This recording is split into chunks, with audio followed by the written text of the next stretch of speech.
News. A pro-life expert suggests statistics prove Planned Parenthood's name is deceptive. Charlie Butts has more. Planned Parenthood, which receives over $500 million in funds from the federal government, claims to provide extensive health care to the poor. But Lila Rose of Live Action, a guest on AFR's Sandy Rios in the Morning, has taken a look at the abortion conglomerate's own figures. The folks who run Planned Parenthood boast that they provide life-saving cancer screenings, and they do. Just not that many of them, less than 2% of the nation's screenings each year.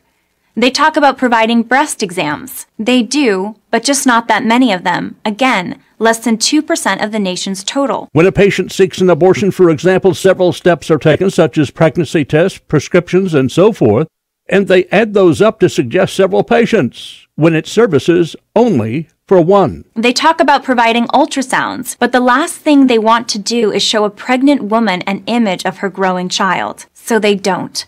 The ultrasound is only for Planned Parenthood's use to better facilitate patients' abortion. Hey, Stacy, I have your slideshow going, but is your camera on? To every resident of St. Louis or Pittsburgh. Oh, okay. I thought it was something on my end. I'm sorry. 880 abortions every day, and abortion every 98 seconds. Planned Parenthood does little to plan for parenthood, but more for helping people to escape it. So based on that, Rose says the name is misleading. I'm Charlie Butts.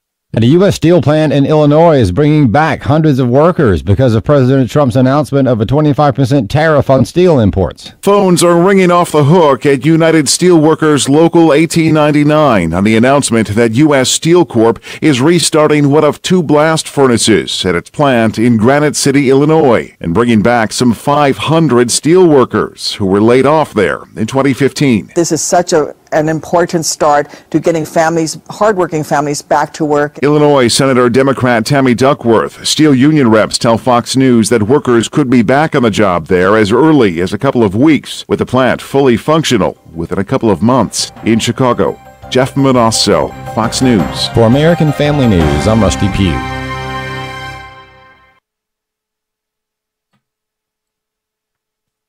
The church has to take the lead in ensuring that men are properly trained for fatherhood. We have an epidemic in which boys are not growing up with their fathers. So as Christian men, we have to stand in the gap and make up the hedge so that our communities are not destroyed.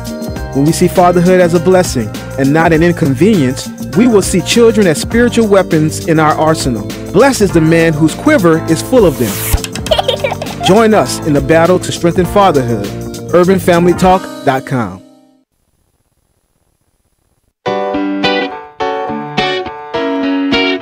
Welcome to Stacy on the Right with your host, Stacy Washington. Love is everlasting, love is only kind, love is always patient, love will blow your mind. Mr. President, I know that you've followed the development in Sweden closely, especially when it comes to immigration politics. Now that you've spent some time with our Prime Minister, how do you view Sweden in general? What is your take and also on our immigration politics? I think you have a wonderful Prime Minister, I have to say. We've gotten to know each other. Certainly you have a problem with the immigration. It's caused problems in Sweden. I was one of the first ones to say it. I took a little heat, but that was okay because I proved to be right.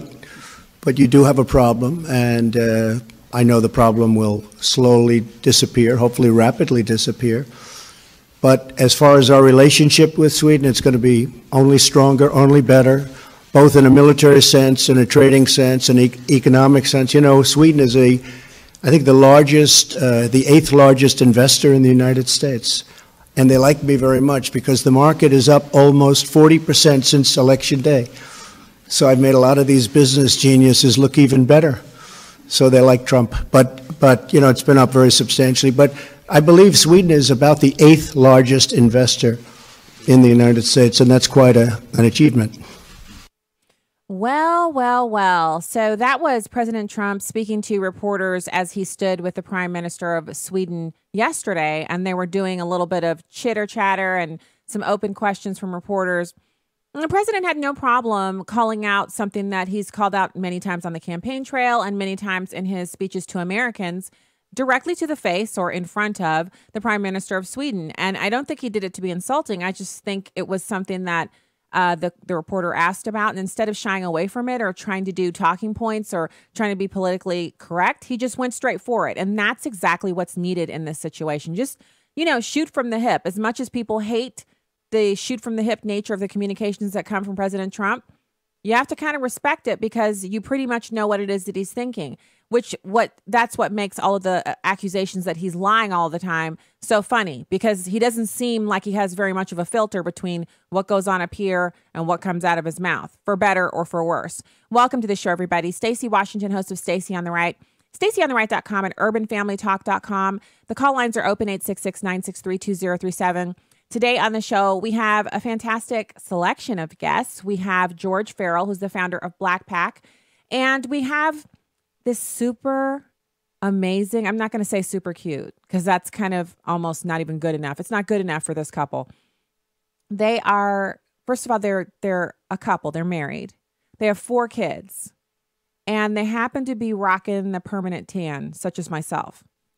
They hunt. And I don't mean they do a little bit of deer hunting. I mean, they're avid turkey hunters. They're the hosts of the numerous channels that bear the name, wait for it, Halo.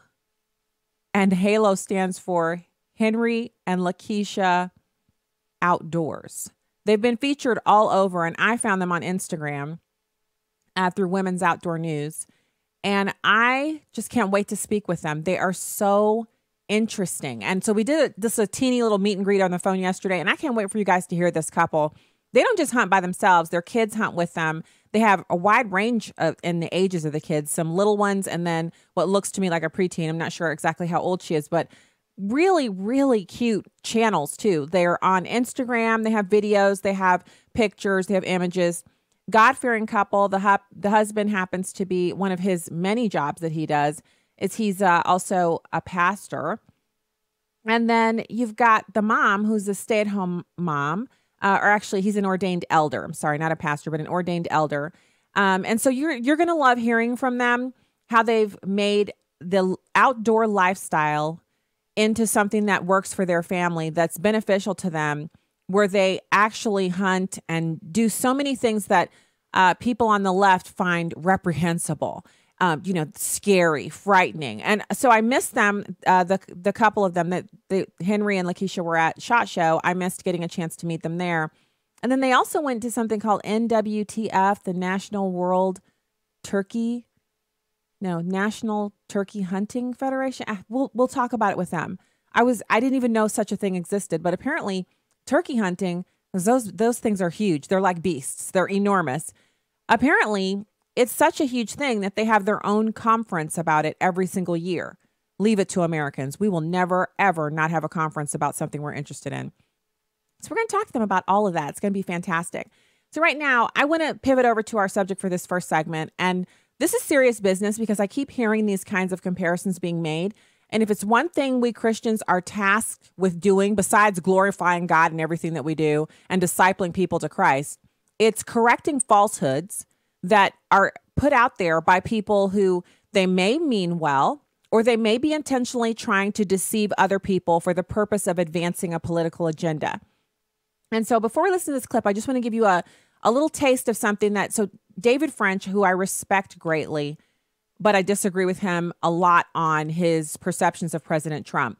But he happens to be a Christian, God-fearing man who writes for National Review Online, and he often has his finger right on the pulse of what's going on to such a degree that he just accurately analyzes it. And he has a piece up over there where he talks about this interesting phenomenon where we see liberalism elevated, progressivism, liberalism, whatever you want to call it.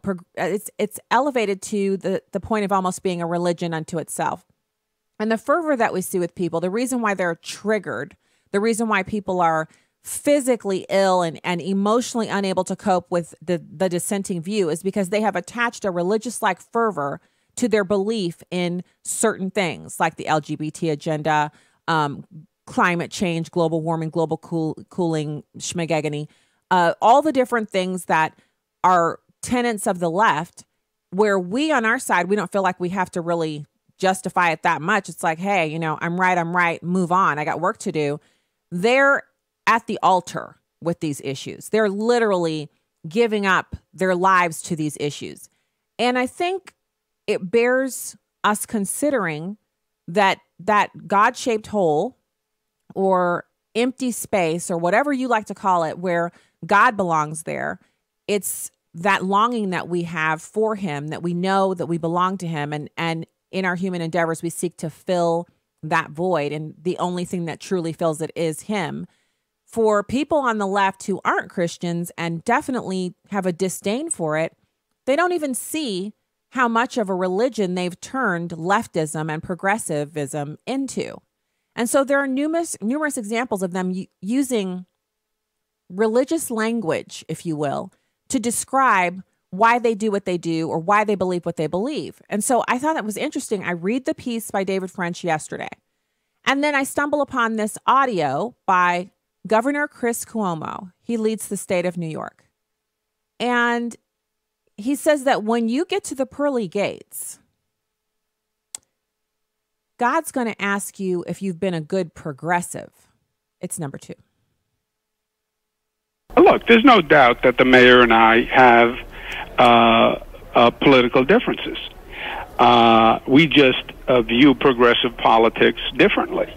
I don't think progressive politics is a function of rhetoric and words. I think it's a function of results. My whole tenure has been about getting progressive things done. I believe when you go to the pearly gates and our Lord says, have you been a good progressive? He says, the list of what you got done. And I have accomplished more progressive results in this state than have been accomplished by any administration. And I believe that is factually, objectively irrefutable. First large state to pass marriage equality, $15 minimum wage, raise the age on criminal justice. First state to take a real, sensible gun policy, the SAFE Act, and pass it. So my progressive accomplishments are, I think, irrefutable. Okay. If you were watching and you saw my face just then, you understand where this is going. We have to go to the word. You can't take my word for it. You can't listen to what he's saying about it. You have to say, what does God's word say about when we go to the judgment seat and when we give an accounting? And I find it comical, to be quite honest with you, before we give our first verse here. I find it comical when I hear people who talk about going to the judgment seat and giving an account and how they're going to explain this to God and they're going to explain that to God and they're going to tell him all about this and tell him all about that. In the Bible, when people encounter angels, not God, but angels, what happens? What do they do? What is what series of events is described in each case? In each case, the human being thinks that the angel is God because they're so overwhelmed by the size and majesty and power and beauty of this. It's a fierce, frightening creature. And so they encounter the angel and they immediately go down on their faces before it. And then they're like, you know, Lord, Lord. And then the angel says, nah, get up. Nope, get up. I am not God. So if angels have that impact on humans, what is it that makes people think that they're going to appear at the judgment seat and they'll be like, hold up, God, I know you said marriage was a man and a woman, but let me tell you what was going on when I was down there. Like he doesn't know. Like we're going to explain stuff to him. We're going to literally be interrupting him and going, hold on a second. I don't think you understand why I was doing that. Let me tell you why. No, it's not going to be a reckoning where we are literally explaining away things we did wrong. It's not going to be that type of a situation. If you're right with God, it's going to be, you know, welcome into your good reward. Yes, we'll have a reckoning, but we're forgiven in Christ. If you do not know him, you're not going to stroll up to him and be like, you sit down and let me tell you about how this thing went down on earth. That's not how it's going to go down. So what does the word say about this? 2 Corinthians 5:9-10 says, so we make it our goal to please him, whether we are at home in the body or away from it. For we must all appear before the judgment seat of Christ, so that each of us may receive what is due us for the things done while in the body, whether good or bad. Romans 14:10-12 says, You then, why do you judge your brother or sister? Or why do you treat them with contempt? For we will all stand before God's judgment seat.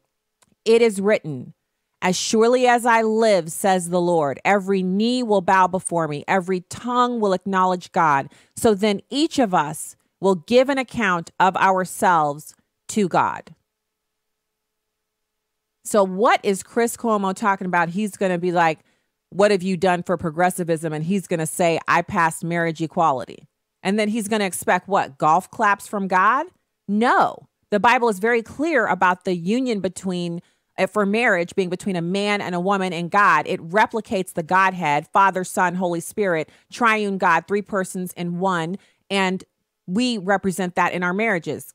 It's the husband, the wife, and God. God is the head. The man is the head of the household. The wife is the bride of Christ, the church. The representations are very clear. There is no room for ambiguity here. So when we see people saying these things, and you know how it is with these people, these politicians and such, and Joy Behar, when you call them on the carpet about it and start talking about what the word says, and they say, oh, I was just kidding, or that was an analogy. Okay, fine. And if that's how you want to let this thing go down, that's fine with me. I'm going to still correct the record and make sure that anybody that is within the sound of this radio program, anybody in the podcast, anybody later on tonight on the re-air on the 60 stations, you guys have to know that this is not true.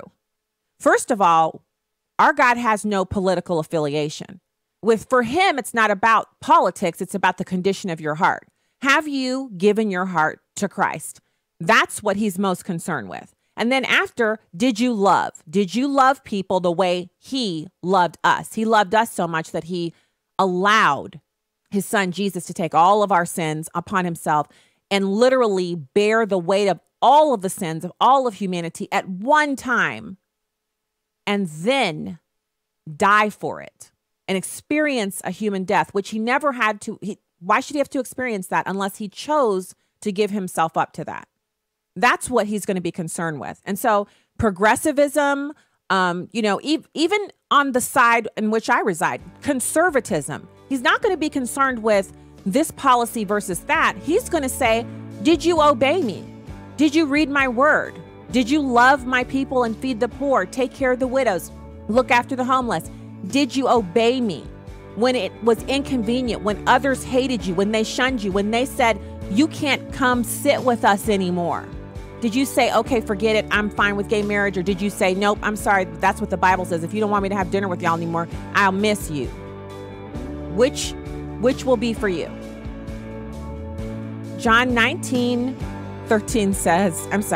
Matthew 27:19, while he was sitting at the judgment seat, his wife sent him a message saying, have nothing to do with that righteous man, for last night I suffered greatly in a dream because of him. We're going to be awake, woke, and really in tune with what God has said in his word when we're at the judgment seat, not arguing. We'll be right back. Nearly 1 in 4 pregnancies in America will end in abortion. The Ministry of Preborn provides free ultrasounds for abortion-minded women throughout America. When a mother sees her baby on an ultrasound and hears the baby's heartbeat, she's 80% more likely to keep her baby. They introduced me to my child for the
Welcome back to Stacy on the Right on Urban Family Talk.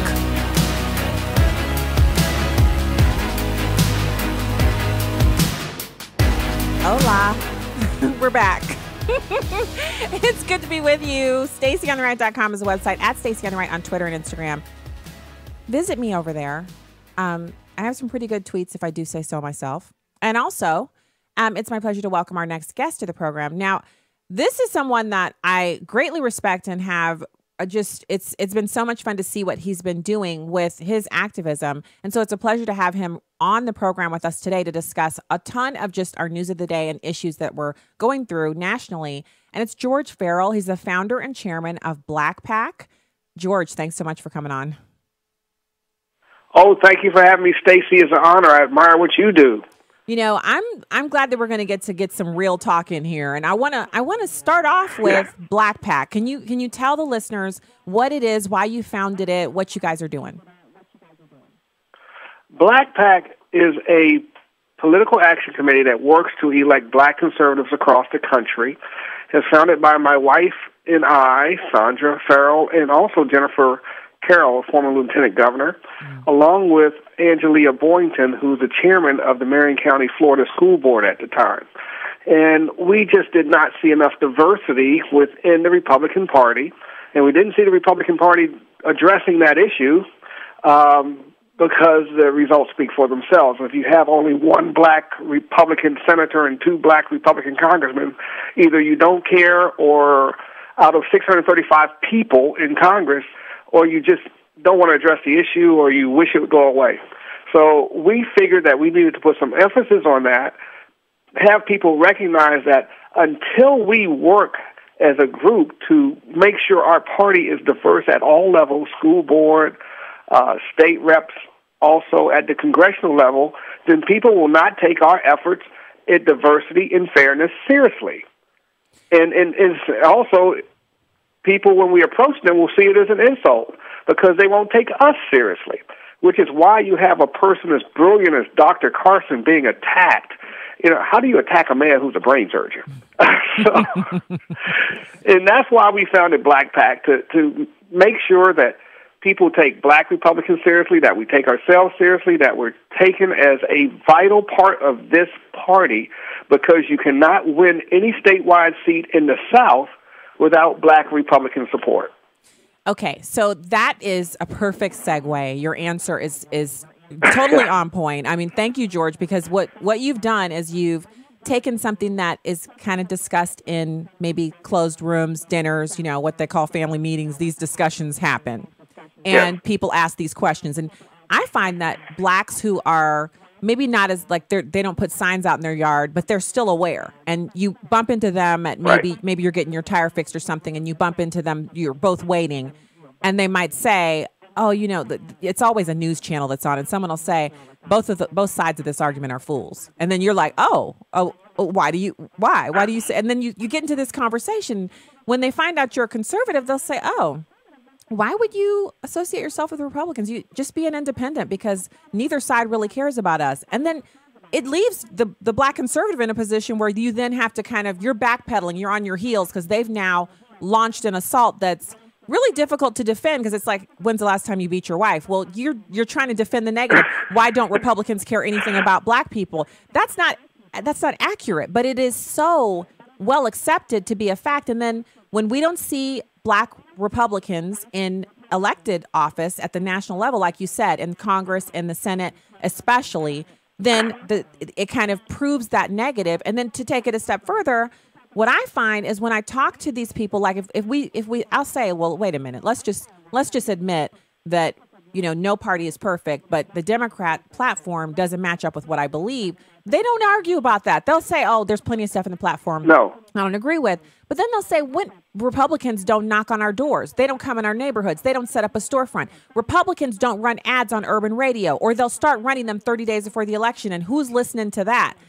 I don't have an answer for that part, because I can't. You know what I mean, George? I'm like, I can argue the platform all day. I know what you mean. Yeah. Well, our values do match the platform. There's a reason, and some of the things I say may seem silly, but they're very pointed.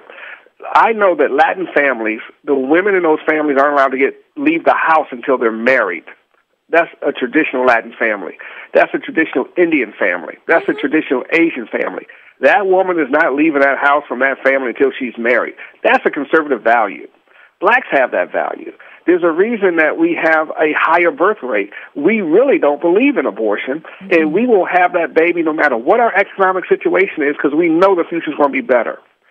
We don't. So we match up with the Republican Party way better than the Democratic Party. The problem is the Republican Party, like you said, won't go into those communities. We're going into those communities. We have a motorhome we take in there. We do voter registration. We're one of the few black conservative organizations that is licensed to do voter registration in multiple states. No one else has taken that challenge on. And we'll sit at the gas stations. We'll sit at the barber shops. We'll take our motorhome into those in the undervalued neighborhoods and sign people up to vote. And we'll say this: we know you're conservative. I know what you believe because I grew up like you. I know you're conservative. I know you love your mama. Every black man loves their mama. That's a conservative value.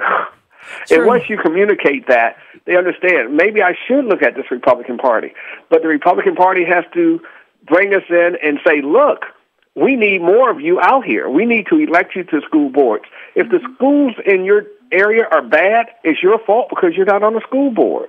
It is. We really love the school board races. Same old people. So it's very important for us to not only communicate that we're all conservative together, but to get us on the school boards, to get us on those city commissions, those county commissions, all the way up to Congress. And we need the Republican Party to step forward with some true funding, not that last minute 30 days before election crap that they like to do.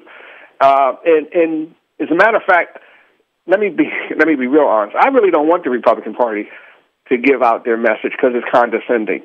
I'd rather do it myself. Okay, and get it paid for by our donors and ourselves, because the Republican Party does such a bad job, and when they do it, it comes off condescending. So let's talk about that. Yeah, I want you to give some examples because I don't. This show is not. It's not a white show. It's not a black show, and we have listeners from across the spectrum. But I want people to really understand this, George, because I think sometimes when these discussions happen, I've seen it happen in my personal life. People are ready to be offended because they feel like any discussion that has to do with, say, get out the vote in black community is going to come back to white people being racist. And so that's not it. I mean, who wants to talk about that? Like, that is a waste of time. But we can't be everybody in their own corner, sharpening their knives like they're going to attack. I want this discussion that because I feel like I know what you're going to say, but I don't. So I'm ready to hear it too. But I want you to. I might. Well, but let me give I want out you my to tell it. Give the examples. Oh, and the website. Yes, please. Okay. All right. The website is www.blakpac.gop. Okay. And that's blakpac.gop. And our Twitter is @RealBlakPac, RealBlakPac. Here's what Republicans do wrong when they want to go and talk to black folks. The first thing they do is they talk about Frederick Douglass. And I love Frederick Douglass, but if you want to convince me to become a Republican, don't talk to me about 200-year-old history in Frederick Douglass, because the first thing I'm going to do is think about slavery, and my eyes will glass over. And I don't want to hear anything else you have to say. So don't start off with Abraham Lincoln freed the slaves and Frederick Douglass was a Republican, because I don't want to hear that. I want to hear what you're going to do for my future. Are you going to help with my schools? My schools, make them safe. Are you going to help with my child's education? Are you going to make my neighborhoods better? How are you going to have safety in my neighborhood without targeting my teenage son? I want to hear those solutions. I don't want to hear about Frederick Douglass. So the Republican Party, the first thing they do is talk about Frederick Douglass, freed the slaves, and people just shut down.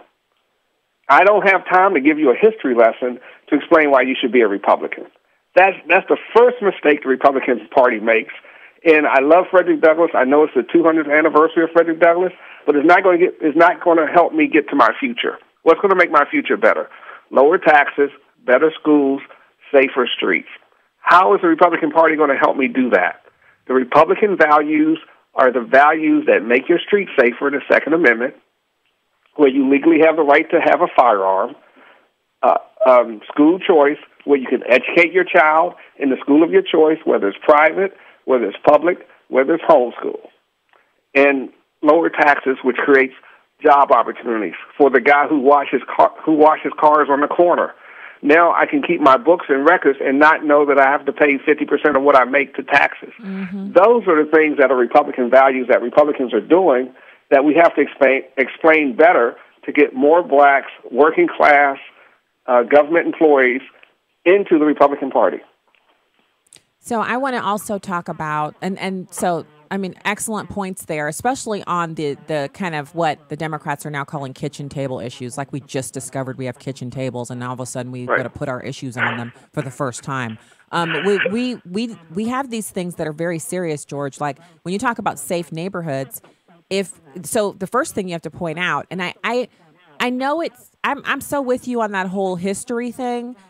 The history is important. But when you're talking to grown-ups who are paying taxes and, like you said, dodging bullets in their neighborhoods, they're really not interested in the history. So it's better to bring it to right now. What would Republicans do now? Well, the first thing is Republicans have no chance of getting elected in all black districts. Only Democrats do. And we had a mayoral forum here for a show I was doing last year about this time. And all of the mayoral candidates were black. So I was like, this is interesting. So then they all come forward, and each one is more progressive than the next during this forum. They're all talking about sanctuary city, like making St. Louis a sanctuary city, which totally destroys jobs for black people, making St. Louis a mandatory $15 an hour minimum wage area, driving all the businesses out to the county because we still have the city-county model, and on and on and on. None of them even toyed. Well, no, one of them, he talked about being pro-life because his daughter was in college and got pregnant. And in that moment, her counselor at college had told her, well, you do have the option of having an abortion. And when she told her dad that, he was like, no, you're not doing that. And they worked it out, and she had the baby. And he said in that moment, he realized he was pro-life, but he's still a Democrat. And I had to applaud him. I thought, there's nothing wrong with being a pro-life Democrat. Don't allow the fact that you're a Democrat stop you from acknowledging this beautiful story that in your life you now have this granddaughter that you enjoy because you decided to choose life and you encourage your daughter to choose life. And so there's these issues where we can actually sit down and talk. But in the end, if you want the Republican type lifestyle, you have to move out of inner cities, or people in inner cities have to decide they'd like to try electing a Republican. So where do we find the people to run for these seats? Because it's hard to find a Republican who's willing to take the bludgeoning of running against Democrats in heavily Democratic-controlled areas, or, like you said, for Congress or for the Senate. Where are we finding these candidates? Well, the candidates are there. Is the funding? Are we going to fund them correctly? Is the Republican Party going to step forward and actually give the candidate the resources they need to win, and not give them enough to lose or enough where they become a sacrificial token? That's the issue. Are we really going to back these candidates fully and use all the resources, the data resources that we need to put the messaging out there? And are we going to start early enough? Are we going to start 6 months before the election, or are we going to start 1 month before the election? But let me get back to an issue that black people understand, and I'm going to go a roundabout way. The opioid epidemic that we're getting ready to pour millions of dollars on, black people have already been through that epidemic. We called it the crack epidemic, and nobody wanted to help us. They wanted to lock us up. But yet, now that the opioid epidemic is there, there's millions of dollars and there's initiatives, and we're going to stop this opioid crisis. And guess who knows how to deal with it better than anybody else? Black people. We know how to get people off of drugs. So what we should be doing right now is putting together our business plans and our communities and saying, look, we know how to get through this. So bring the money to the black communities and the black pastors and the black churches that know how to get people off of drugs, and let us handle this epidemic. Maybe there will be a windfall there for us, and maybe we can open some rehab places, and maybe we can take advantage of all this money is getting ready to come down for opioid epidemic, because we've already been through it. We know how to get through these things. So when the president and people start talking about opioids, we kind of roll our eyes like, didn't care when it was crack. So, well, but I don't want us to walk away from this epidemic. I want us to say, look, this is a way where we can work with Republicans who are pushing this. We can work with other communities that are going through it, and we can get through this together. Blacks are the most forgiving people on earth. We can forgive that we didn't get the grace that we should have gotten. But now we're going to give that grace, and we're going to help you get through this opioid epidemic. But come to our communities and let's work this out. And we can start there, and then we can have our politicians and the people that want to run for Republican office say, look, we're going to bridge this racial gap. We're going to help you get through your epidemic because we got through ours, and let's clean up our communities. In St. Louis, I think I understand that the sewer system's collapsing, and East St. Louis has invested in a long time. So one of the things we can do, and people call me the palm tree developer because I'm a real estate developer, is fix the infrastructure in these cities and make it so that we have access to capital so that the black businesses that have survived the 30 years of I guess you would call it 30 years of disinvestment can now benefit. You don't want to gentrify your communities, but you do want to fix your communities and make it so that the grandmother that's been through everything, her house can now go up in value. She can fix her house. She can get that new tiled walk-in bathtub, and she can get that back porch deck. So what we've got to do is come up with policies that benefit the blacks that have been through this crisis, this crack epidemic that survived it. We want to turn our neighborhoods around, and we want to invite people to work with us, and we'll work with you to get through your opioid epidemic. Absolutely. George, thank you so much for coming on today. The website is blackpac.gop. I posted in the comments on Facebook, and I look forward to speaking with you again about more of these issues. Thanks for the work that you're doing. Thank you. All right. Thank you, Stacy, and thank you for having me. We'll talk again soon. Good to chat with him. He's full of fantastic ideas. I wish he could get into the RNC, or maybe over at the American Conservative Union. They could certainly use some great ideas there as well. All right, we'll be back with more Stacy on the right after these messages. What does it take to live an uncommon life? Here's former Super Bowl winning coach Tony Dungy with today's uncommon moment. I think I was really blessed by my parents and getting the sense that what you want to do with your life and how you can be significant doesn't necessarily have to do with how much money you make or what kind of job you have, but whatever you do, you can be significant. And that's really the message of this book, choosing a path, something that interests you, but not necessarily having to base your value on what society says about the job that you do or your station in life. And if there's one thing that I could get across with this book, it's that there's a lot of ways to be significant, and it may be different than the message we're getting from the world today. Tony Dungy, author of the popular Uncommon book series. Discover more at CoachDungy.com. That's CoachDungy.com. I'm Larry Nix. I'm very excited to announce that Defining Moments will be joining Urban Family Talk Thursday, March 8th from 6 to 7 p.m. Though Defining Moments will be the newest kid on the block, we've been considered as one of the most engaging, compelling, and empowering programs on radio. We talk to people from all ages, stages, and places, from all walks of life, backgrounds, and cultures about serious matters, life-altering encounters, second chances, and even how to move life forward. All in Defining Moments with Larry Nix, debuting Thursday, March 8th from 6 to 7 p.m. on Urban Family Talk. Hello, it's your girl, Victory McIntosh. Catch me Monday through Fridays from 6 to 8 p.m. Central for the Jesus Jams, where I'm all about putting a good beat to some good gospel music. I'm here to inform you of today's hottest topics, along with many of my favorite jams. The Jesus Jams is a place for truth, wisdom, and empowerment with good music. Catch me Monday through Friday, 6 to 8 p.m. Central on Urban Family Talk.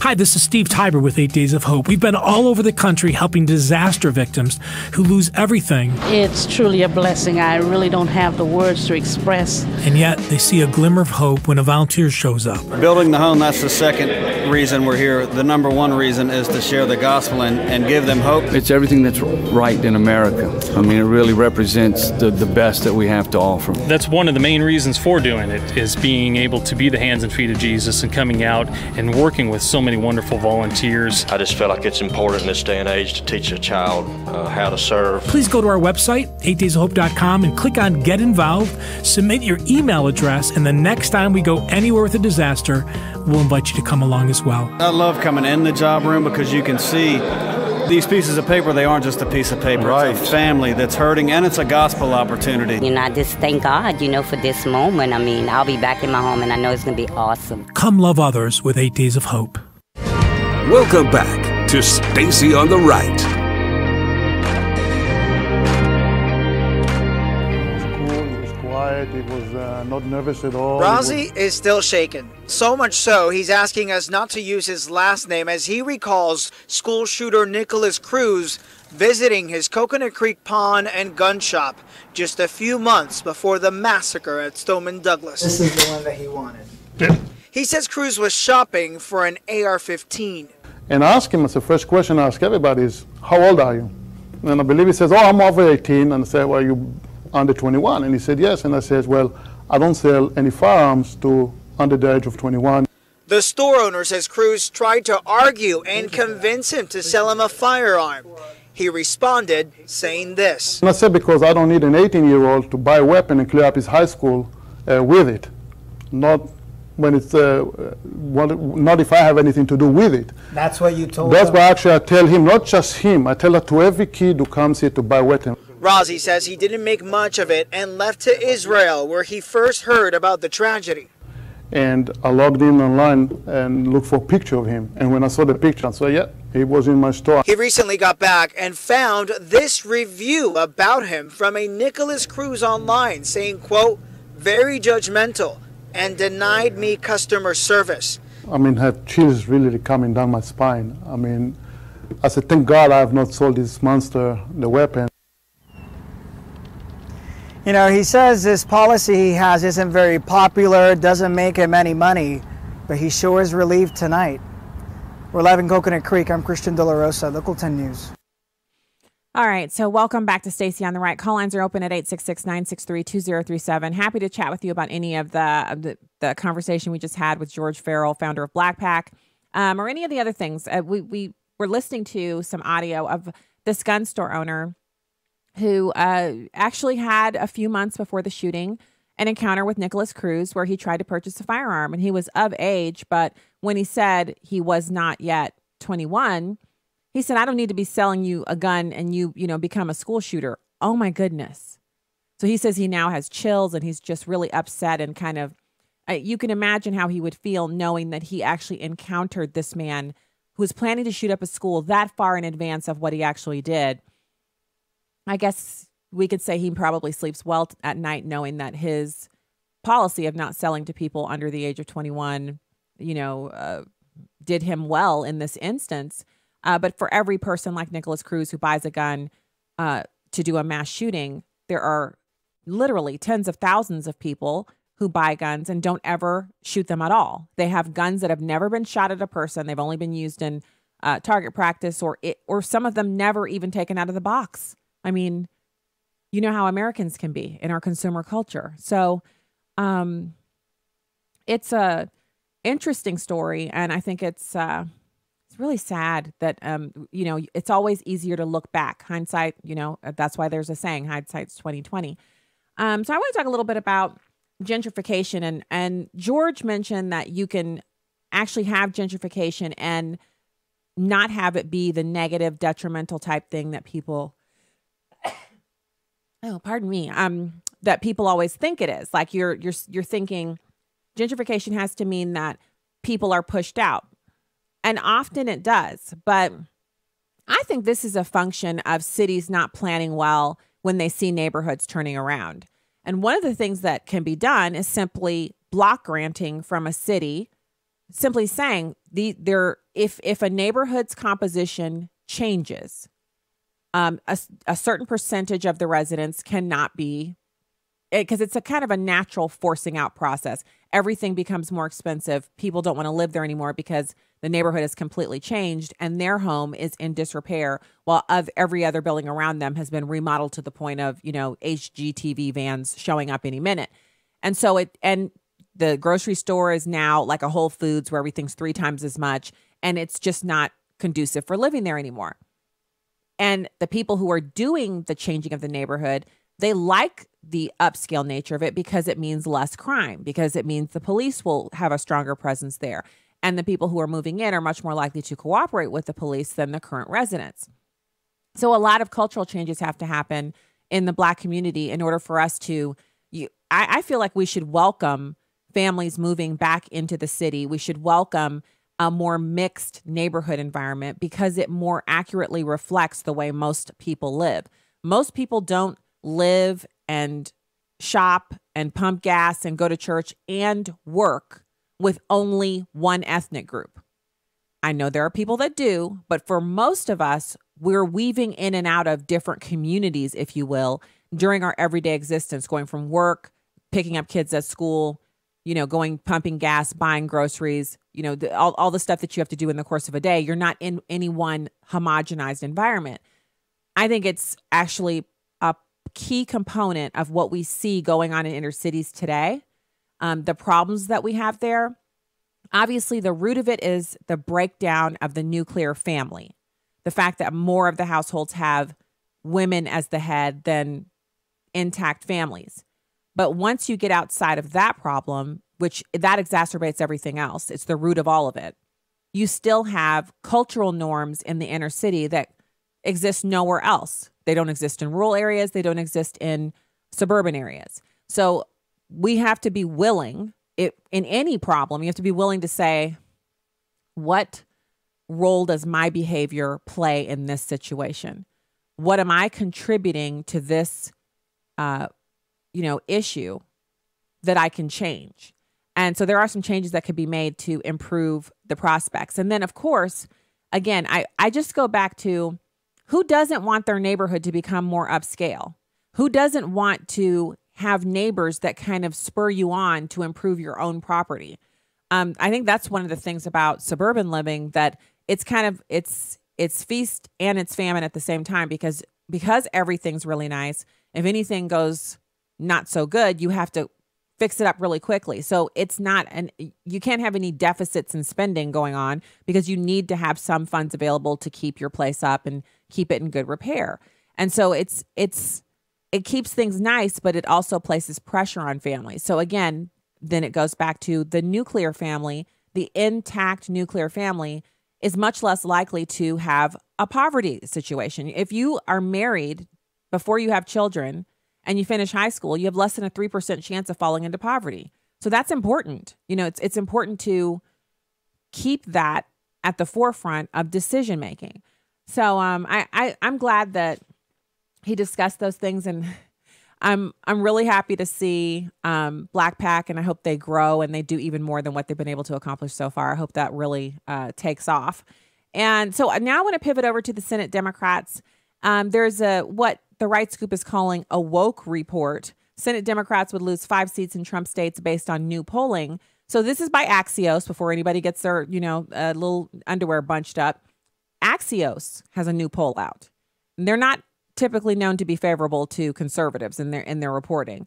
They're suggesting that if the elections were held today, 5 Democrats would lose their Senate seats in states that Trump won. The order of those states, according to Axios, is Montana, West Virginia, Missouri, Claire McCaskill, Indiana, North Dakota, Wisconsin, and Michigan and Ohio, Pennsylvania, and Florida. So, of course, some of these states don't yet have named Republican challengers, and that could change everything in these, especially here in the state of Missouri, where Josh Hawley has put his name into the ring, and McCaskill's doing everything she can to make sure that one of his primary challengers would be the guy instead of him, because he's, as Joe Biden would say, clean and articulate. He has a cute wife and 2 tiny kids. He's made for TV, and Claire McCaskill does not want to run up against that buzzsaw. So it does tell us a couple of things, this polling does. First of all, that Democrats should be very worried about losing seats in the upcoming November elections. And all this talk about this being their moment and the wind being at their back and yada, yada, yada belies very serious problems that they are experiencing, because they only talk about Russia and demographic box type issues. They don't engage in discussions about real life things that are impacting Americans. And they're on the wrong side of immigration. And now they're even losing on DACA because they refused to make the deal that the president offered, which would have given them what they asked for, amnesty. And they refused to do it because the future doesn't look so bright when you can't import 1 million people from third world countries every year. Sorry, but it just doesn't. So the Democrats are defending 10 Senate seats in states that President Trump won in 2016. Now, the fact that President Trump won those states in 2016 doesn't guarantee anything, because as we've seen in some of the other special elections, the Trump fever does not translate even with an endorsement from President Trump if the candidates are flawed or if their challengers are able to paint them as racist. In 6 of the states, Trump's approval is higher than 50% compared to 43% nationally. These numbers underscore how hard it will be for Democrats to pick up the 2 seats needed to win the majority, despite what they call President Trump's troubles. The most vulnerable senators are Joe Manchin of West Virginia, John Tester in Montana, and Claire McCaskill in Missouri. Each of their approval ratings is at either under 50% or just above it, while Trump's is well above that in all 3 states. So I find that interesting, especially in light of the fact that what we're seeing here on the ground in Missouri is that Claire McCaskill, and let me just check and see here real quick. Yes. So in the 3rd segment of hour 2, we're going to hear some audio of Claire McCaskill sounding really moderate. Like she knows how to sound so normal, like a regular person when it's an election year. In the off years, she's like, every progressive's grandma. But during the election year, she cleans it all up and she folds her hands and gets on MSNBC and she talks like she's just one of us conservative, God-fearing, red-blooded, gun-toting Missourians. She just sounds like that.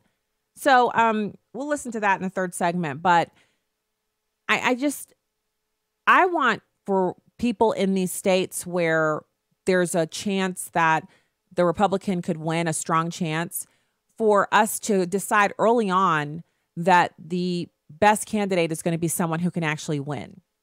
And so experimental candidates who have strange views on, bedrock issues, like people who are atheists, people who are, believe certain things that are not mainstream, those are not candidates that are going to be able to withstand the onslaught that the Democrats are going to bring. They're behind on the fundraising. They seem like they're down and out, but they will cobble together a coalition by the time the primaries are at an end.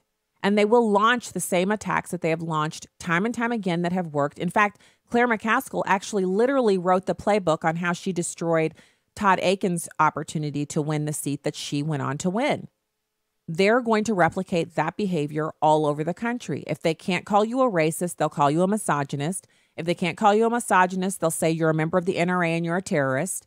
And if they can't do any of that, they'll make up new things for you to be, and they will effectively wield those batons of hatred on Republican candidates.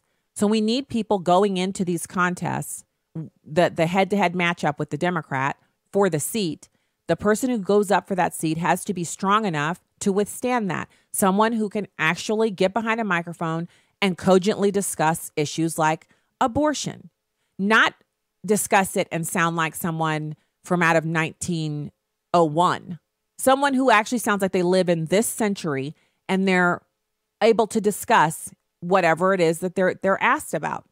And notice, Democrats don't ask other Democrats about abortion or social issues. They don't.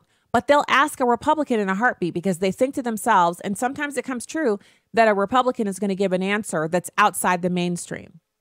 The other thing I want us to think about as voters is, why is it that what we believe, our normal thoughts about issues, are considered to be outside of the mainstream?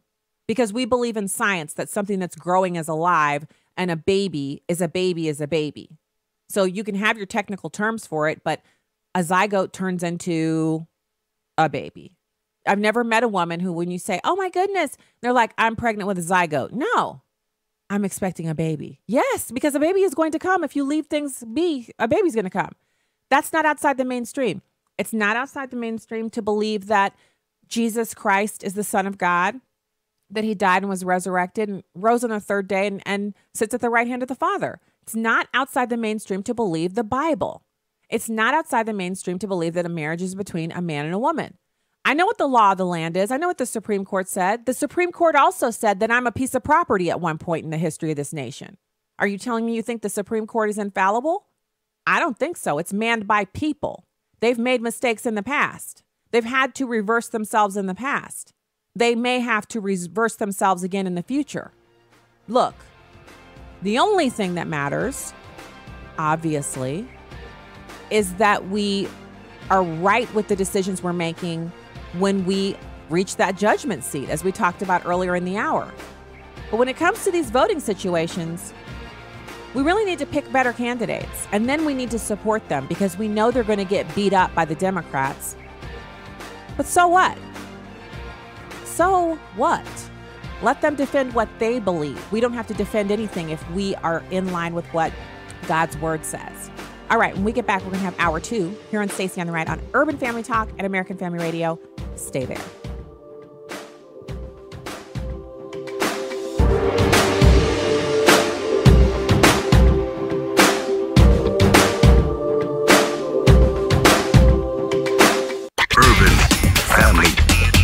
Urban Family Talk. American Family Coffee is coffee with a cause. Not only is it a delicious way to start your day, but it can also wake you up to the idea of supporting the American Family Association through a product you'd normally buy anyway. Choose from morning blend, evening blend, and everything in between. Get your American Family Coffee and support the American Family Association at afastore.net. Truth, wisdom, empowerment. Urban Family Talk, a ministry of the American Family Association. American Family News, I'm Rusty Pugh. President Trump's event later today at the White House will deal with the future of tariffs among friends and foes. John Decker has more. The president ready to make it official, saying that he will impose 10% tariffs on imported aluminum and 25% tariffs on imported steel. Sticking with 10 and 25 initially. I'll have a right to go up or down, depending on the country, and I'll have a right to drop out countries or add countries. The president disregarding pleas from 100 House Republicans to drop his tariffs proposal, also apparently disregarding rules established by the World Trade Organization, which requires that members treat all other members equally on trade. At the White House, John Decker, Fox News. A conservative political scientist says the recent election in Italy demonstrates that the populist movement is starting to get a foothold on the European continent. Chad Groening has more. The establishment has been reeling after about half the Italian electorate voted for populist parties once considered fringe.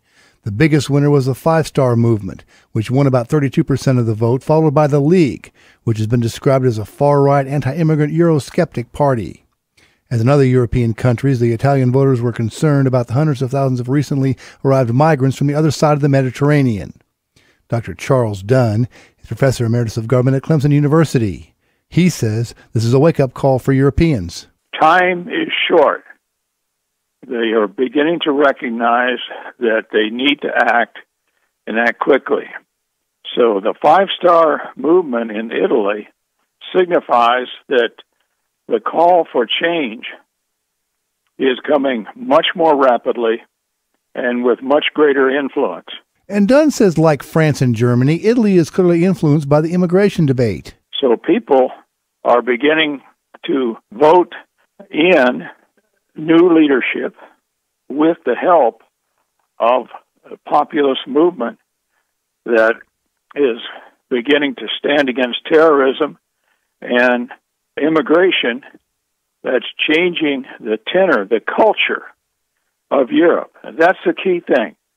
The culture of Europe is at stake now. I'm Chad Groening. A Tennessee Highway Patrol officer is back on the job after being cleared of a groping charge. More from Jeff Manasseh. Dashcam video shows Trooper Isaiah Lloyd stopping Patricia Wilson last August along a Tennessee highway. I do no drugs, no nothing.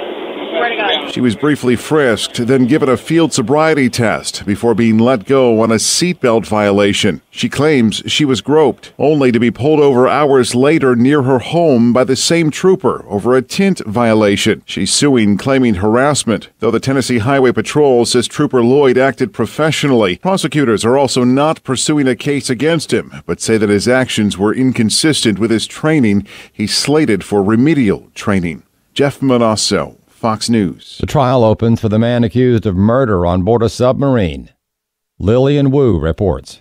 Danish inventor Peter Madsen pleading not guilty in the death of a Swedish journalist. He's accused of killing and dismembering during a private submarine trip in August, telling a court he was in total denial when he gave shifting accounts of what happened. He maintains Kim Wall died accidentally but denies murder, though he has admitted to dismembering her body, which he threw into the sea. Her torso was found on a Copenhagen shoreline in late August. Other parts of her were discovered in bags at sea a few months later, along with heavy metal objects designed to weigh them down. The prosecutor calling Madsen an intelligent man with psychopathic tendencies. Lillian Wu, Fox News. Long-term U.S. mortgage rates climbed this week to the highest average in more than 4 years.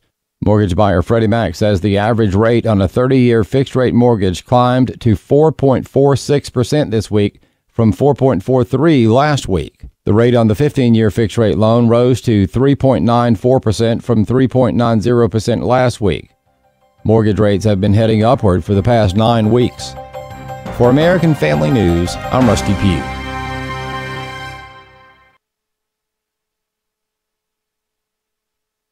Target continues to allow men into their women's restroom and changing areas. Will 2018 be the year Target reverses this dangerous and reckless policy?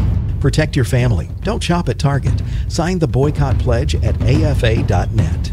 The American Family Association will continue to work toward the goal of convincing Target to reverse its misguided policy that places women and children at risk. Sign the boycott pledge at afa.net. That's afa.net. Welcome to Stacy on the Right with your host, Stacy Washington. Listen to what she said about what ICE does and what they're doing. ICE has a purpose. ICE has a role. ICE should exist, but let's not abuse the power. Let's not extend it to areas that we're not, that are not posing a threat to the safety and the public safety of these communities. It's unnecessary, and frankly, this administration has decided they're going to scapegoat communities. They're throwing red meat out to their base while they're at the same time picking the pockets of the taxpayers of the United States with a $1 trillion tax bill that is benefiting big corporations. It's a lot of distraction. Are you abusing your authority? You know, what a shame. We're not abusing our authority. We're enforcing the law. And what Kamala Harris needs to understand is our facts. 89% of everybody we arrested last fiscal year, that's 9 out of every 10 aliens we arrested, did have a criminal history. When we look at California specifically, the last operation in Los Angeles, 88% of those were criminal aliens. You know, I've tried to meet with Kamala Harris and Dianne Feinstein 3 separate occasions in the past 2 months to explain to them the facts of what ICE is doing. They've canceled every one of those meetings. They don't want to know the facts. They want to keep playing this political game, put smoke and mirrors up about what ICE is actually doing. She's wrong. Okay, so first of all, ICE is not doing anything beyond what they are mandated to do because they are immigrations and customs enforcement. This deflection and trying to demonize what ICE is engaging in and simply enforcing the law, it's just silly. And it's really disgusting to see elected officials engage in that. But Kamala Harris has other machinations that we really have to kind of take into consideration when we see how she behaves. So welcome back to the show, everybody. Stacy Washington, host of Stacy on the Right here on Urban Family Talk and American Family Radio. Good to be with you, and happy Thursday.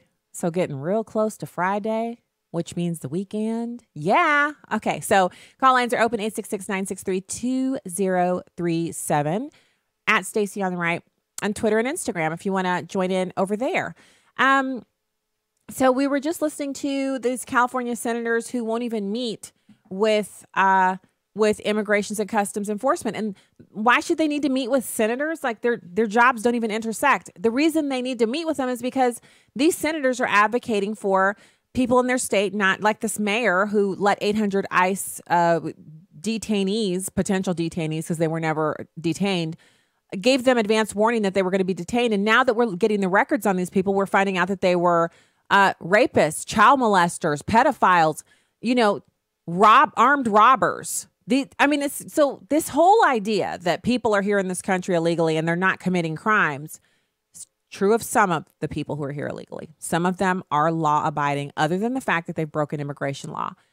But for a huge segment of these individuals, law breaking is a part of what's happening.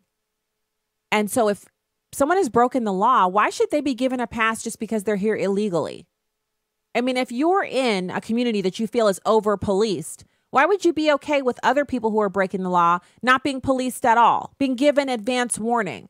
That's aiding and abetting someone avoiding prosecution for a crime that they've been committing, which means that mayor should be arrested herself.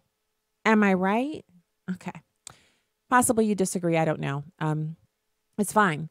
So here's the other part of that. And I want you to also, we have this International Women's Day thing. It's a hashtag on Twitter.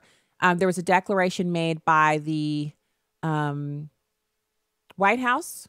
And so there's a whole lot of kind of everybody's like really excited about it. Well, some people are excited about it.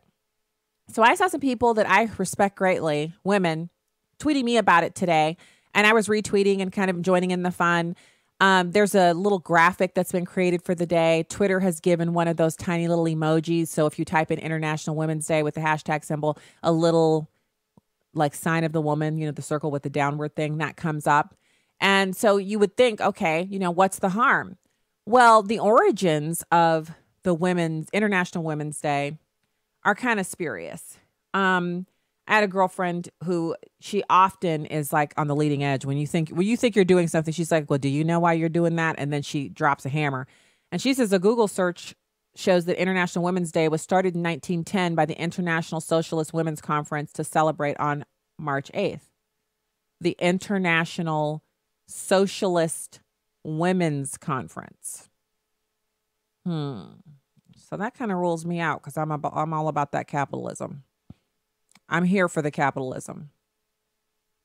I'm woke for capitalism. Yeah, that's not okay.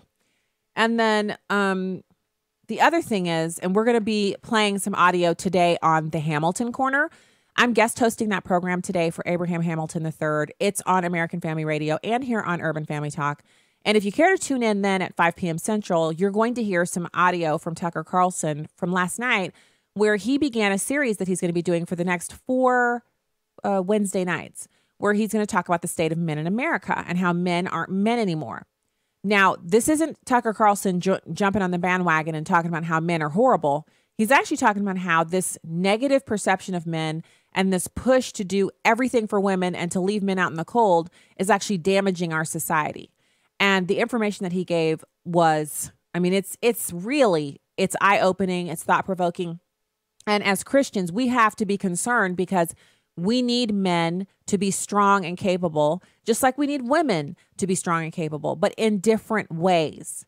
There are many roles and there are so many opportunities for us to work together in society and especially in our families, but in the greater society, to advance our families, to advance our culture, to, you know, work on problems that face us, you know, as a nation. And the way to do that is not for us to pit men and women against each other, but we see that all over. It seems to be that if there is one thing that was successful about the Russians interfering in the elections in 2016 is that they sowed a lot of division and it's still there. In fact, it's like they sowed seeds of division because remember, we've talked about seeds before here on the show. You never have an apple seed that you just get one apple from. An apple actually contains more than one seed. And each seed is for a tree, not one apple. And the tree yields hundreds, if not thousands, tens of thousands of apples over the course of its life. And those apples each have more than one seed inside of them. If you see that's why the Bible talks about sowing seeds, because you don't sow a seed and get one of that plant back. That seed yields multiple plants or multiple fruit or multiple what have you, whatever it is after its own kind. And that's what we're seeing with the seeds of division that were sown. So many seeds, so many different types of seeds of division. And all of it's just, I mean, it's like it's here to stay.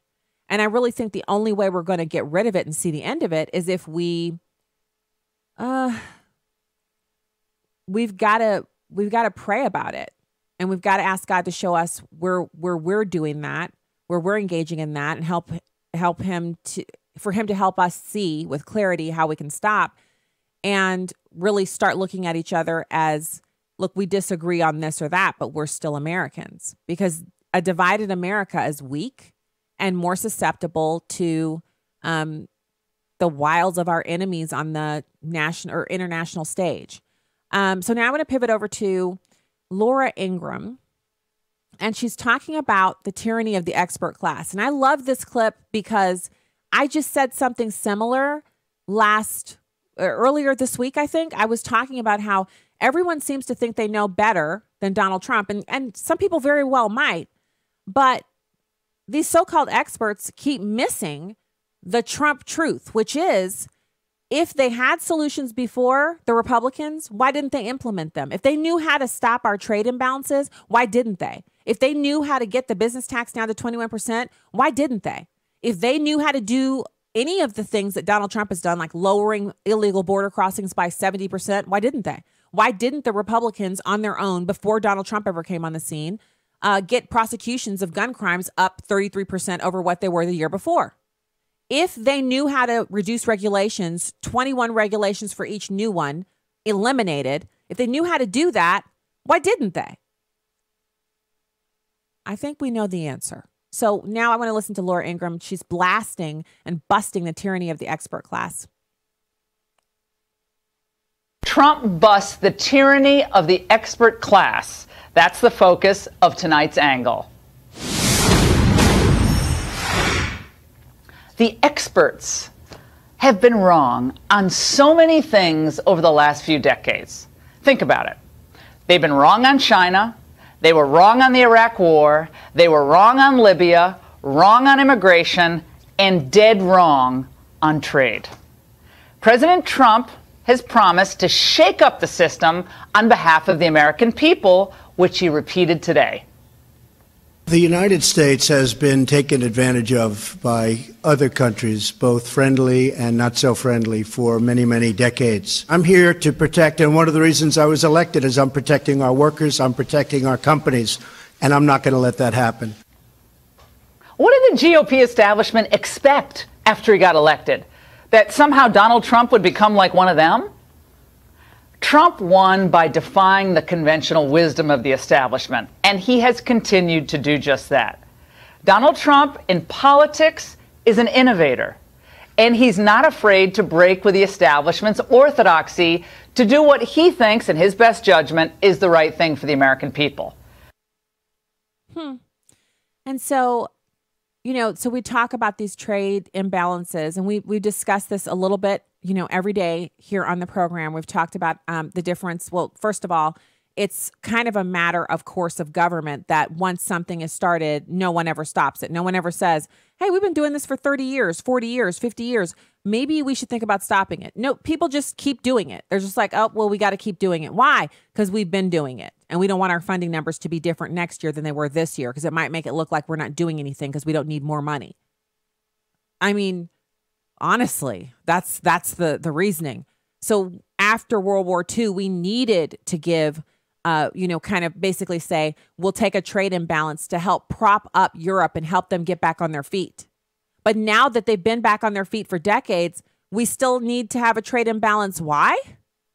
I mean, they've banded together and started the European Union. And they're so busy trying to force and shoehorn refugees from all over the place into countries that don't want them within the European Union that they haven't even looked up and smelled the fresh, hot brewing coffee. That America is literally saying, look, we have debts of our own. We have issues of our own. We have our own problems within our borders. Heroin epidemic that's roiling the entire country. We have our own issues with trade and foreign policy. We have domestic issues with illegal immigration and poverty and crime and mass shootings. So why should we subsidize your hoity-toity, well-to-do, wealthy European countries? And it's a great question. And so when we listened to that audio earlier in the week from the individuals from Davos, they were at the World Economic Forum in Davos, and they were having this Q&A session. And the leader from Germany said, we need to be careful how we approach this situation. She has to say that because they have a trade imbalance with us of 150 billion, US dollars or some crazy astronomical sum. It's like you hear the number and I think to myself, that can't be right. $150 billion? That can't be right. But it is. It's correct. So, of course, she wants to slow down the process and dissuade President Trump from imposing a tariff on her country. And you better believe for everything that we're seeing going on right now all over the news cycle, behind the scenes, the red phone is ringing off the hook. World leaders are calling President Trump and they're throwing whatever ace they've got on the table. Well, we're not going to let y'all do such and such. If you put a tariff on our stuff, we're not going to do this. We're not going to do that. We'll pull this. We were planning on doing X. We're not going to do it. People are scrambling. And honestly, from what we can tell from President Trump, because I can't act like I know him, I've never met him before, but if we just watch his behaviors in past negotiations, I think when people start scrambling and frantically phoning him and getting, start tossing ultimatums, I think that's when he is in his most comfortable place. I think that's when the negotiations get to that point where people are back on their heels, that's when President Trump is like, hey, it's working now. It's all coming together. I like it when a plan comes together. I mean, it has to be because he's set all of this up and it's not like he just mentioned it. He was on this way back months ago, months ago. At the very beginning of his presidency, he made announcements about this happening and now it's coming about. So I'd rather see what he's going to bring to the fore than listen to the naysayers. I'm sorry, I just would. Tired of listening to people who have no ideas tell me how everything won't work. All right, when we get back, we have wonderful guests for you. I just can't wait to speak to them. Halo, Henry and Lakeisha Outdoors. They'll be with us right after these messages. Stay there.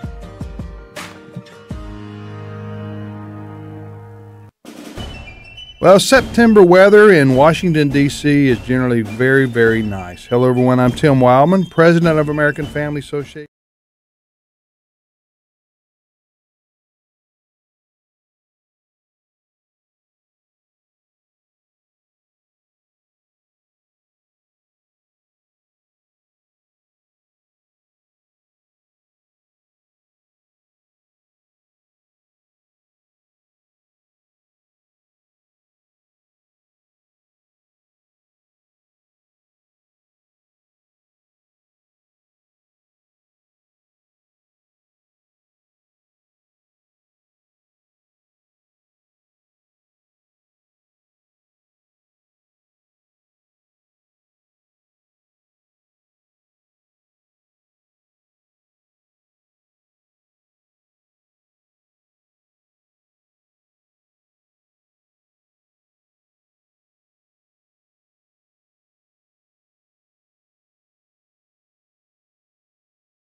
Welcome back to the show, everybody. It's a pleasure to be with you. Happy Thursday to you. And I hope that you are prepared and you have your drinks and libations all, lined up, and maybe your snacks, because this is the interview for today, to end out the show and to just round things out with Second Amendment and just a super awesome couple that I just came across quite by accident. And I was so excited. I immediately reached out. I didn't even forward it over to Demetrius to try to make the connection. I just was like, I'm booking this myself. And so it is my pleasure to have for you. Okay, perfect. It's my pleasure to welcome Henry and Lakeisha Woodard. They are the host and hostess of HALO, which stands for Henry and Lakeisha Outdoors. They're God-fearing, family-oriented, Mississippi shuffling avid hunters who suffer occasionally from buck fever and the turkey pox. Welcome to the show, you guys. Thank you for having us. It's a pleasure. Hello, everyone. Okay, so first off, it's the three of us, so we'll be talking over each other just a tad, but we'll do our best to be clear, listeners, for you guys to be able to hear what they have to say. So you guys have been all over Addicted to the Outdoors, Season 3's couples episode on the Outdoor Channel. You hunt more than just deer. So you don't just hunt deer, you hunt turkey, and you also have a scientific approach through your work on the field staff and Hunt Fish Journal. You farm soybeans and wheat in the Northwest Mississippi Delta, and that's where you first started hunting. So first of all, tell everyone how many kids you have and how old they are, and then tell us how you got started with all of this. Okay, yes, we have 4 beautiful children. We have a 14-year-old, 14-year-old girl, 8-year-old girl, 5-year-old boy, and a 3-year-old girl. So we have 4 kids. And believe it or not, when Henry and I got married, I had no idea that he was a hunting fanatic. I had no idea at all. So I'm going to let him tell how he got into hunting, then I'll go. Okay. Well, I would say that me getting hunting, it started from my father buying me a BB gun at the age of 12. And from owning the BB gun, I really learned a lot to respect gun safety rules and different things. And it really transformed me and shaped me. And then my mother having an influence on me, taking me fishing at a young age. And from there, I eventually developed into a hunter, being on the farm and different things. Now, I was raised in the city, in the inner city of Memphis, but my dad farmed, and so on the weekends, different things, I go to the farm, but I was more interested in the critters than the farming lifestyle at first.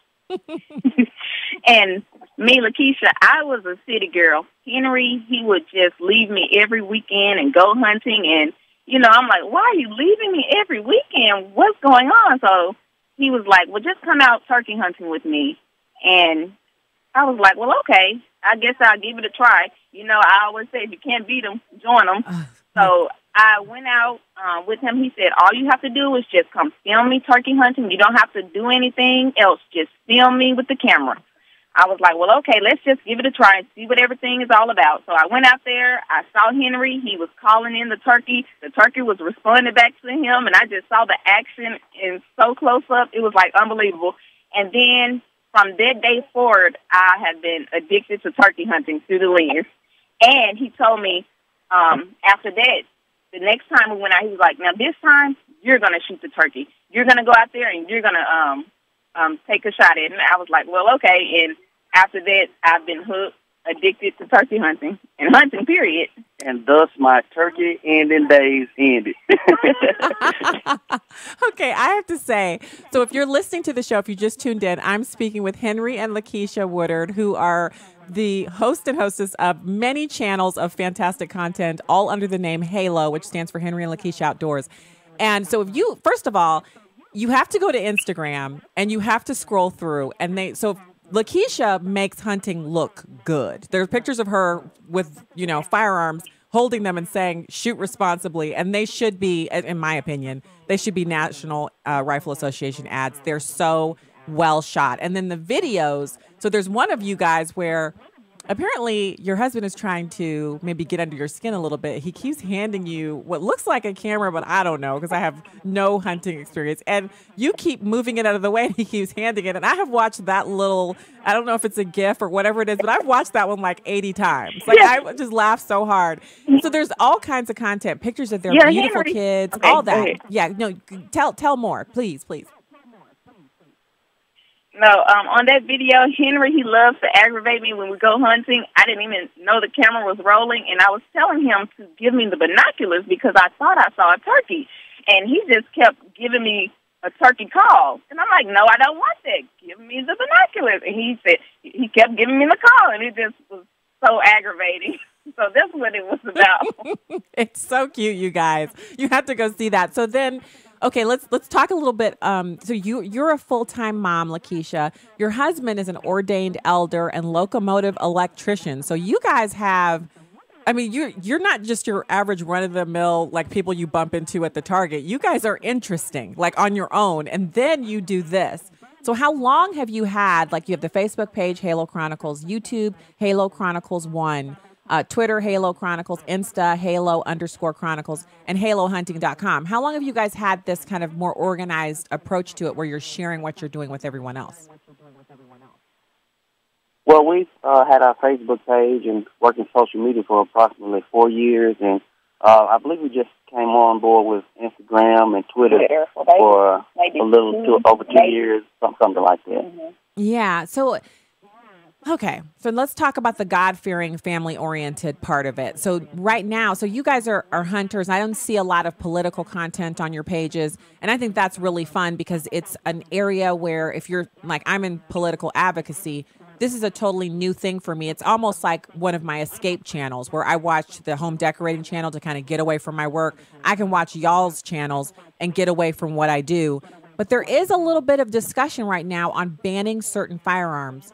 Where do you guys come down on that with, because you're not a political show, but the politics is kind of creeping in. They want to take some kinds of guns away from the ability to be able to purchase. Well, actually, I'm very passionate about my right to bear arms, my Second Amendment rights. And, of course, it doesn't have anything like a lot of people trying to make it seem like it's all about hunting. It's really about us being able to protect ourselves from a tyrannical government.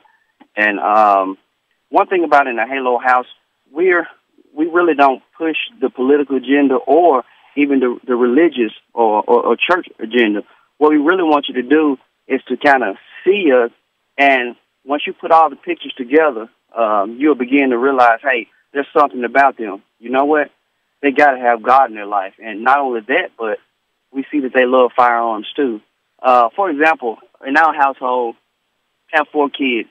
A lot of people trying to say, you know, keep the kids away from guns, but I'm like this when it comes to our household. We haven't made firearms a forbidden fruit in the garden in our household. So in other words, my daughter, she's seen AR-15, she's seen different guns all the time laying around, guns, and if they had any questions or was curious about it, guess what? I introduced them to that, to those different weapons. And so by them growing up around it, if she sees a firearm, she's not fascinated by it. She's not fascinated when she sees an AK. She's like, okay, I know what it is. I respect it. And if anyone points it at me, I know to get out of the way. And the same thing with, you know, our relationship with the Lord. I mean, we value it very strongly, and we hope that people will begin just to think about what's really going on. The issue is not about it's about what's going on in the hearts of people. It's about the morals. And so Halo Chronicles, we're raising our kids up with morals, with godly morals, you know. And so we hope that people can look and feel it and actually see it through our posts on social media. I saw it. I actually saw one of the posts that I saw yesterday. You were talking about whether or not people are watching the NFL, and you said, you know, why make it that you can't watch it or that you have to watch it? Why not just do whatever you feel is best and enjoy it and stop attacking other people for watching it or not watching it? Just, you know, basically worry about yourself. And I love that because in the end, we are all going to make our own decisions. But what's more important than what we're watching on TV is the morals that are going on in our home. And you guys make not just the hunting, but the family unit and also the godly perspective. You're representing that well in your online social media. And that is important for us right now because we have a lot of really negative portrayals that are huge. You know, the Kardashians are a brand unto themselves, and they really only portray a lot of very immoral, content. So where do you guys see it going from here? Well, wait, before you answer that, tell us about you went to a conference and it was all about turkey hunting. And I didn't even know this existed until yesterday. You guys told me about it. What was it called? Okay, yes, we went to the NWTF, which stands for the National Wild Turkey Federation, and we brought the entire family out. And it's a convention on turkey hunting. Yeah, and like you said, the NWTF is responsible for bringing back the populations of wild turkey, which is a true American bird. Matter of fact, when they was getting ready to choose our bird to represent this country, it was between the bald eagle and the wild turkey. And I'm glad that it became the bald eagle because I love hunting the wild turkey. But it's a true American bird.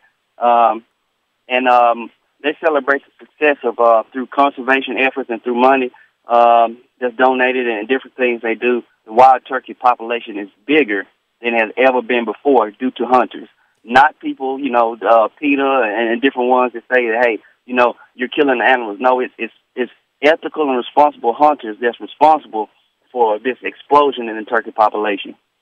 I love that. So that is something that I've written about on numerous occasions, which is that hunters and conservationists are actually much more integral to preserving populations of basically any species than any PETA members or anybody like that. They mainly concern themselves with domesticated animals anyway. But you guys actually go out and do the hard work of hunting responsibly, which means you're killing certain animals or fowl and leaving the others so that the population can grow, meaning you're tending the garden. That's what God meant when he said we should tend the garden. It's really responsibly hunting and fishing and taking care of the land. So can you talk a little bit about so you farm soybeans and wheat as well as all of these things, like the hunting portions. How does all of that fit in together? Well, I guess if you kind of look at the big picture, it's all tied together as far as like the farming. It actually goes hand in hand with the habitat. Certain crops that we plant is beneficial to wildlife, and a farmer is a conservationist, as well as a hunter. So the whole lifestyle of really getting back to hunting, to farming. And to people that love firearms, I think those are some of the best people in this earth right now. And I really believe that I've met so many great people. They try to make it seem like it's such a divide going on, but I tell you, people that know about working hard and being responsible and teaching morals and bringing up families and these types of values, I think this is what America is about right now. I do too. Okay, so we're almost out of time, and I want to give everybody an opportunity to hear you guys' channels again. So tell me where everyone can find you online. And I just encourage everyone, tune into this, share the podcast, and then go check out their channels. You will be totally entertained, but also you'll learn things because I've already learned a ton from them. And this was less than 24 hours ago that I saw them, and I was like, wait, you have to come on the show. So tell us the online social media everywhere where we can find you. All right. You can check us out on Instagram at Halo_Chronicles. You can also find us on Facebook under Henry and Lakeisha Outdoor Halo Chronicles. We're also on Twitter at Halo Chronicles. And check us out on YouTube. You can type in Henry and Lakeisha Outdoor or Halo Chronicles as well. And our website, www.halohunting.com. If you want to send us a message, email us, or anything, or reach out to us, definitely check us out on those platforms. Okay, so I'm going to go ahead and call it Discovered on Stacy on the Right. I'm kidding. You guys have been on TV and all that stuff before. But when y'all get huge, I hope you remember that I had you on my show. I was one of the first ones when you guys get your own TV show. I'm ready. I'm ready for it. I would be the first one to buy it on Amazon the whole season. So I'm looking forward to talking to you guys again and learning more about turkey hunting. I'm totally I mentioned it to my husband last night. He rolled his eyes. So we'll see who gets the last laugh on that, because he was rolling his eyes at me. But you guys, thank you for coming on. Henry and Lakeisha Woodard, Halo Chronicles. Check them out, guys. Thank you for coming on today. Thank you so much for having us. It was a pleasure. All right. Hope to talk to you guys again soon. I'm telling you, I was just, you know how it is. You're on your phone and you're scrolling through and you'll see somebody else has shared something. And so it'll say like reposted this person. So you click that on Instagram. It takes you to that other person's page. So I went to it, and you know how you kind of just scroll through and you're kind of like, I always find myself, I say I'm going to unplug. So I'll put on something from HGTV or, one of the shows I like to watch, Hometown. I'll put that on and I'm watching it. And then my phone will go off with a notification. I'll look and start flipping through. And that's how I ended up on their page. So I had to pause my TV show and really just scroll and scroll and scroll. And it wasn't just not even a couple seconds from there. I clicked over so I could figure out how to contact them and sent them an email. And the rest, as you see, is history. So you guys check them out. Super cute and informative and entertaining. And obviously, I love the Christian aspect as well. So we'll be back with the last segment of the show right after this. Stay tuned for more Stacy on the Right.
This is Stacy on the Right on Urban Family Talk.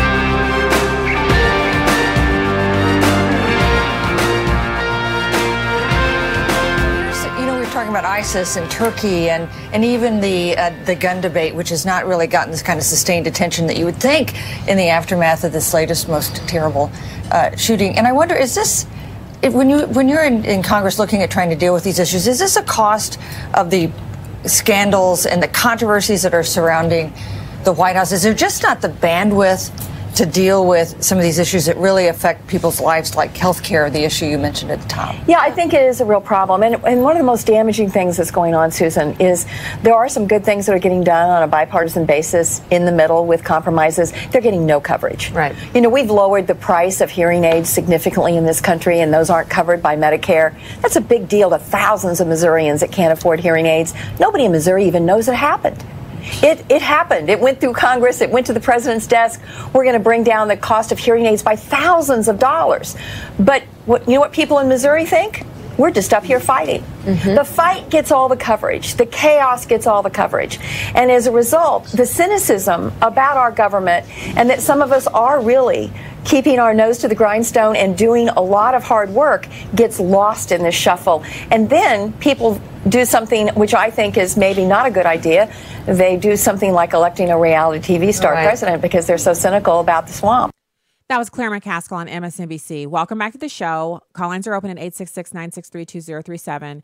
I want to point out that she starts off the segment by saying, you know, everyone thinks that we're not doing anything because all they hear is the fight and that we can't do anything together. And then she ends the segment by saying, well, but the American people elected a reality TV show president.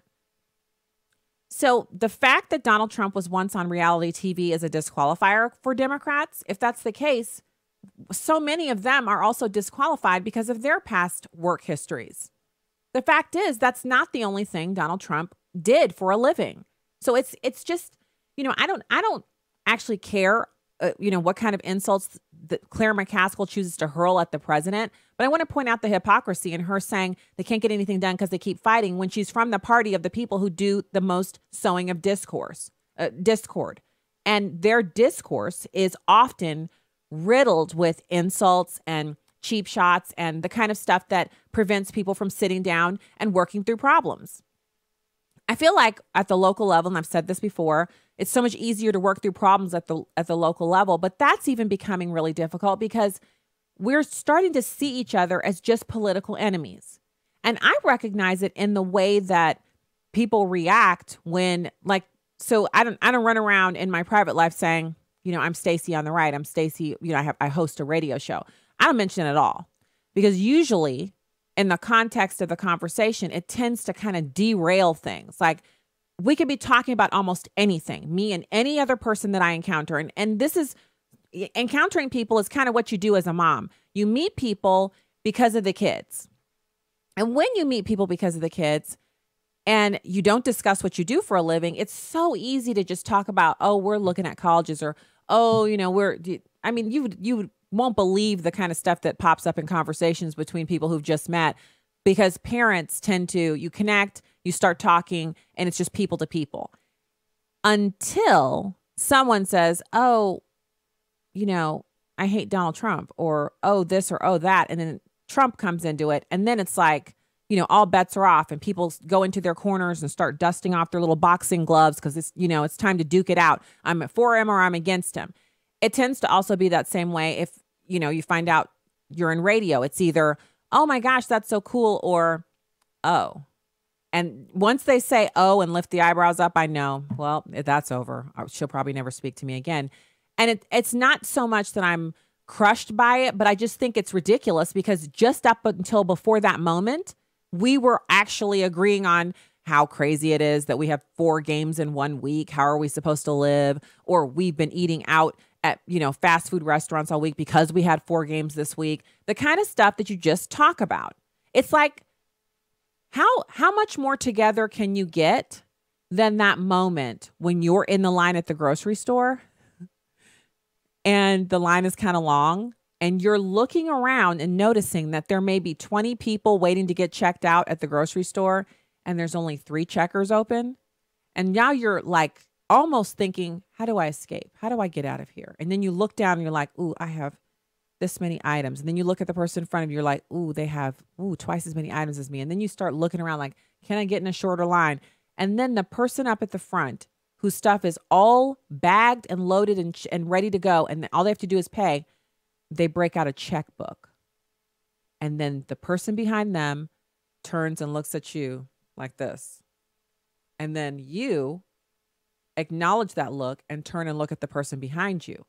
And that person looks at the person behind them. And in that moment, everyone who's made eye contact is in the same club, the same crew, you've never been more together than you are in that moment. All of you thinking, a check? How long is that going to take? So we all have these moments. We have all been there. We share so much more in common than we do not in common when it comes to the way that we live. We all live in the same country. Now, obviously, there are huge differences between, people who are struggling economically and the very richest Americans. But for everyone who's kind of in the between those two situations, I mean, we share more than we don't share. And so, as strongly worded as my commentaries often are on this program, and I'm not taking any of it back. So this isn't me saying that, no, I'm not taking anything back.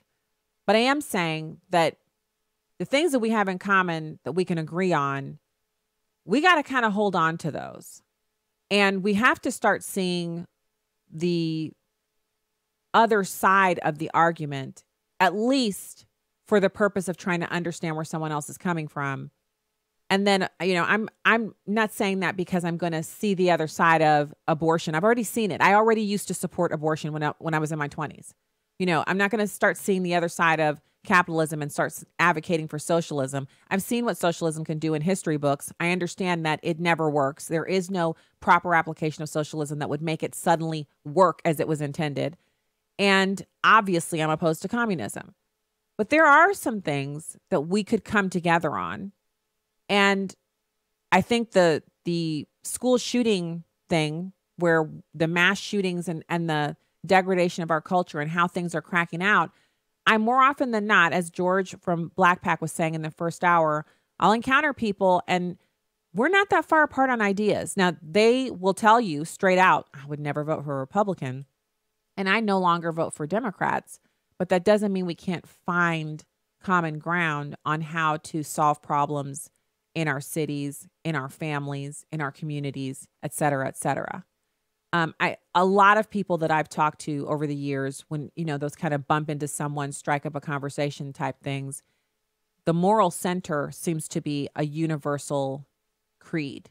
There is a part of, activism politics where they actually advocate for immoral type behavior. But for the most part, you meet somebody who's married with a few kids, or a single person who has no kids, but they're working, and you bump into them at the most of these conversations for me have happened when I'm getting my oil change or when I'm getting a tire repaired or something like that.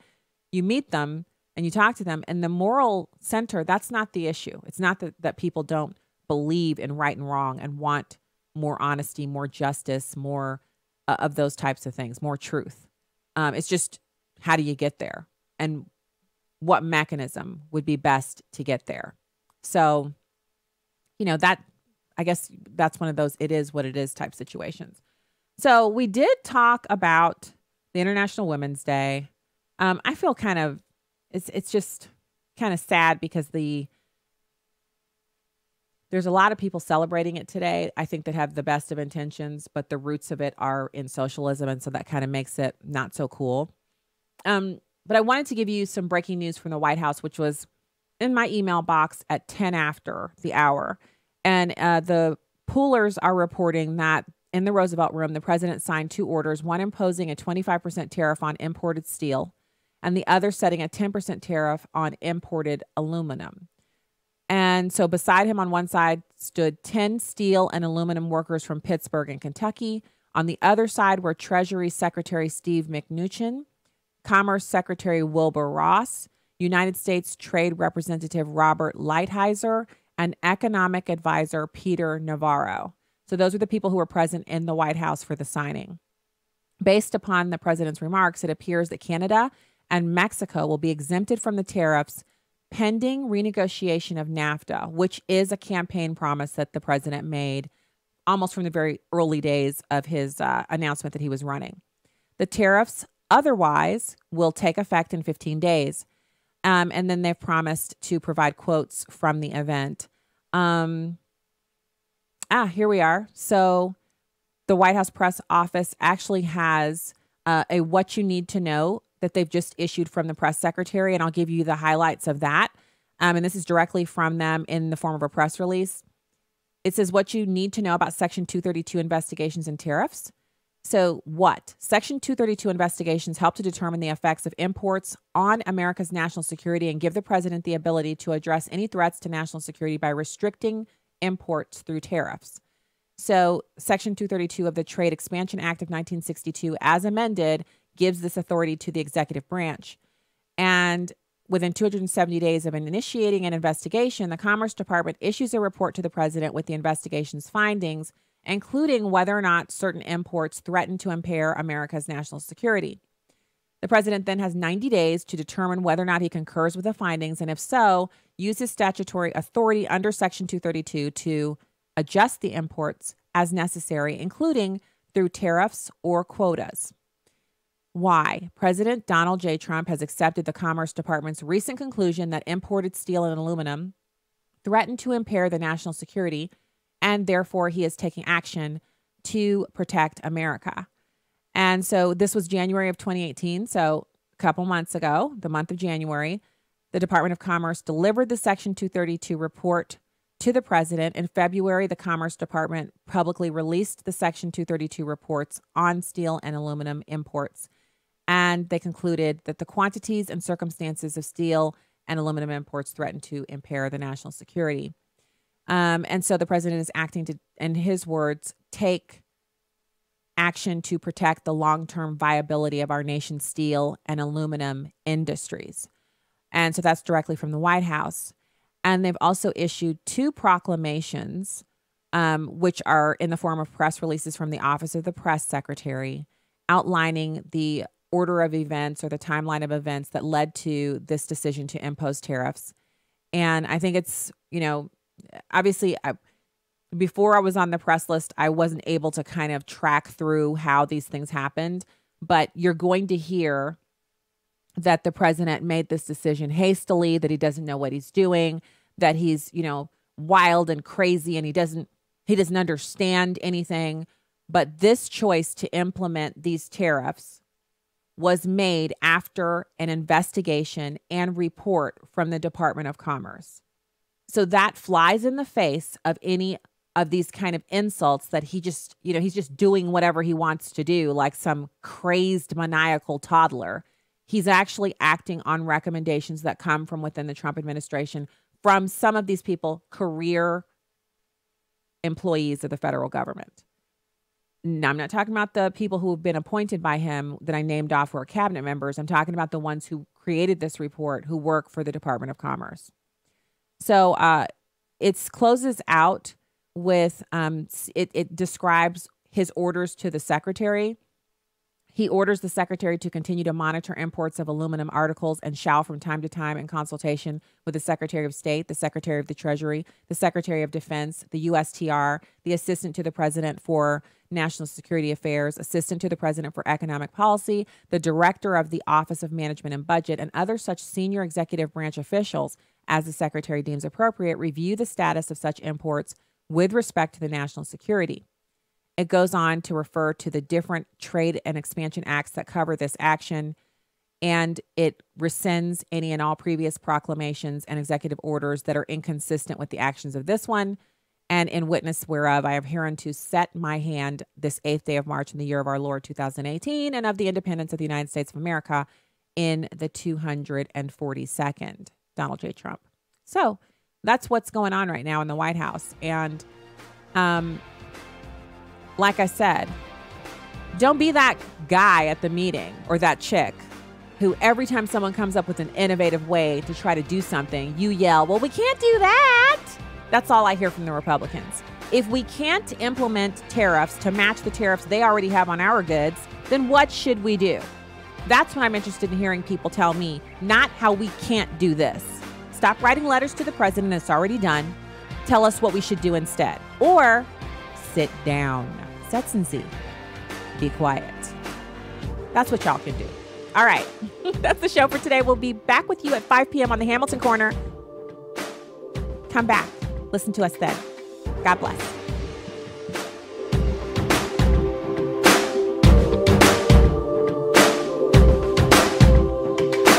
The views and opinions expressed in this broadcast do not necessarily reflect those of Urban Family Talk, Urban Family Communications, or American Family Association. Urban Family Talk. Urban Family Talk. The Sexual Revolution is falsely. Fake Cultural Institute. Get your copy today at